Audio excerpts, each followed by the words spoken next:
Бүгінде шетелге діни білім алуға аттанатын жастардың саны артып келеді.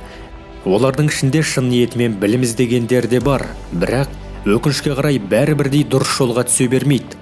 Соңғы жылдары шетелдік күмәнді теологиялық оқу орындарының кесірінен өз өмірін кері бағытқа бұрып, жат ағымның ықпалына түсіп қалған жастар көбейді. Мұндай оқу орындарының көпшілігі ресми діни құрылымдар мен халықаралық талаптарға сай келмейді. Олар ашық түрде діни білім емес, саяси және радикалды идеологияны насихаттайды.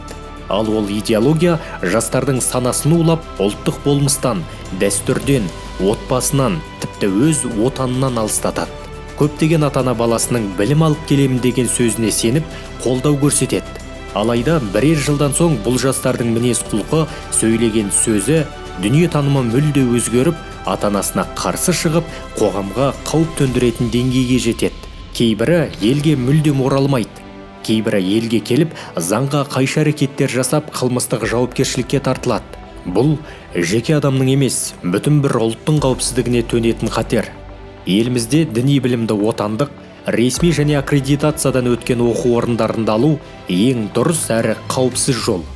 Қазақстанда жоғары деңгейдегі теологиялық университеттер мен медреселер бар.